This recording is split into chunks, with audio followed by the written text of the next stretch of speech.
عمل میں آ گئی۔ سن 1928 عیسوی کو موجودہ زیارت گاہ کی عظیم الشان عمارت کی بنیاد رکھی گئی اور اسپین کے سب سے بڑے پادری نے اس مقدس صاحب تسبیح خاتون کی زیارت کے رسوم ادا کرنے کی اجازت دی۔ اس سلسلے میں باقاعدہ سرکولر بھی جاری کیا گیا۔ سن 1933 عیسوی کو چرچ کی جانب سے بھی اس اجازت نامے کی توثیق کر دی گئی اور آخر کار سن 1953 عیسوی میں اس زیارت گاہ کو رسمی طور پر قبول کر لیا گیا۔ اہل دنیا کی حرکت ہمیشہ سیاست کے محور پر ہوتی ہے، مگر پرتگال کے اس گاؤں میں جب سے سورج کے گھومنے کا واقعہ رونما ہوا، وہاں کے لوگوں کے دلوں میں حضرت فاطمہ کی عظمت اور تقدس کا سکہ جم گیا۔ یہ عوام ہی تھے جنہوں نے اپنے دلی ارادت کی بنا پر سیاست مداروں کو عقیدت کی دنیا میں کھینچ لیا اور انہیں عظمت فاطمہ سے آگاہ کیا۔ یہ مقام تعجب ہے کہ کیتھولک چرچ کے سربراہ بھی اپنے آپ کو حضرت فاطمہ سے مربوط رکھنے کو سعادت سمجھتے ہیں۔ اس تاریخی واقعے میں پوشیدہ کرامت کو کوئی نہیں جھٹلا سکتا، اس لیے کہ آپ کے عقیدت مندوں اور شیدائیوں کے روز بروز بڑھتے ہوئے قافلے اس زیارت گاہ کی عظمت کے گواہ ہیں۔ صاحب تسبیح خاتون حضرت فاطمہ کے نام نامی سے قائم ہونے والے اس شہر فاطمہ نے صرف اس بابرکت نام کے وسیلے سے اس حد تک گہرے اثرات مرتب کیے ہیں کہ ہر سال 13 مئی کو آپ کے لاتعداد نام لیوا عقیدت مند پرتگال ہی نہیں بلکہ دیگر ممالک سے یہاں آ کر حضرت فاطمہ کے وسیلے سے طلب شفا، توبہ و استغفار، توسل، خصوصی تزکیہ نفس، پاکیزگی روح کے لیے اس عظیم الشان بارگاہ میں حاضری دیتے ہیں۔ ان کا یہ معنوی اور روحانی سفر نہایت تعجب انگیز ہوتا ہے۔ ریا اور خودنمائی سے پاک پرخلوص زائرین بیتاب دل اور عشق کے پائیدار و پاکیزہ جذبے کے ساتھ عبادت گاہ کی جانب رواں دواں ہوتے ہیں۔ ان کے دلوں میں کوئی شک رہ نہیں پاتا۔ یہ لوگ اپنی قبولیت دعا کو صاحب تسبیح خاتون ہی کے مرہون منت سمجھتے ہیں۔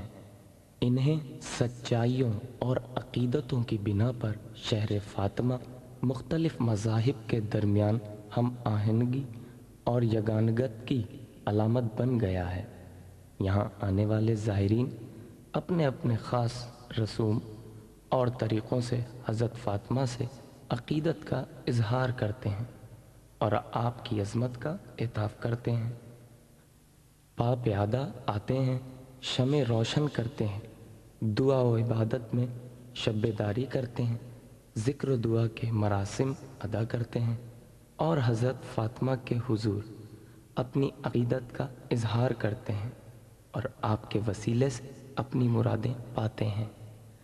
ان تمام مراسم میں ذکر تسبیحات کا ورد زیادہ رائج ہے جو اس عظیم صاحب تسبیح خاتون نے اپنی آخری ملاقات کے وقت بتایا تھا اور تاکید کی تھی کہ ہر روز اس کا ورد کیا کریں۔ ان تسبیحات کا ذکر مختلف زبانوں میں ہے اور ذکر تسبیح ہی مراسم فاطمہ کی معتبر ترین دعاؤں میں سے ہے۔ یہاں زائرین حضرت فاطمہ کے سفید یادگاری مجسمے کے گرد جمع ہو کر آپ کے ظہور کی یاد کو تازہ کرتے ہیں، اپنی درخواستیں التجائیں کرتے ہیں، شکرانہ بجا لاتے ہیں، صحت و شفا یابی کے لیے التماس کرتے ہیں، مغرب کی تاریکیوں کی وجہ سے چھا جانے والے اندھیروں سے خلاصی اور بیمار دلوں کے ایمان و قوت کی طرف پلٹنے کی دعائیں مانگتے ہیں۔ انہیں اس بات کا انتظار ہے کہ ایک دن فاطمہ کے عدل و انصاف کا سورج طلوع ہوگا اور ان کی زندگی کی اقدار بدل جائیں گی۔ لوگوں کا کہنا ہے کہ یہاں سے آج تک کوئی سائل خالی نہیں لوٹا۔ اس عبادت گاہ کے بائیں جانب بیمار زائرین کا ہجوم رہتا ہے جو بیماری کے برداشت کرنے کی قوت یا شفا یابی کی دعائیں مانگتے ہیں اور تسبیح پڑھتے ہوئے راتیں جاگ کر گزارتے ہیں۔ اس زیارت گاہ کی عمیق کشش کی واقعیت کو بیان کرنے سے زبان قاصر ہے، جو حضرت فاطمہ سے عقیدت کی بنا پر ان کے قلوب میں نفوذ کر گئی ہے۔ یہ تمام صبر و شکیبائی، زحمتوں کو برداشت کرنا، پا پیادہ گھٹنوں کے بل چل کر اس مقام تک پہنچنا صرف اس لیے ہوتا ہے کہ حضرت فاطمہ کی خوشنودی حاصل کر سکیں۔ واقعاً یہ ایک تعجب کی بات ہے کہ یہ لوگ عیسائی دنیا سے عالم اسلام کی طرف سفر میں حضرت فاطمہ دختر رسول کے ساتھ دلی عقیدت کا اظہار کرتے ہیں۔ یہ لوگ حضرت فاطمہ کے حقیقی مقام اور درجات سے بہت کم واقف ہیں اور ان کے بارے میں بہت کم معلومات رکھتے ہیں۔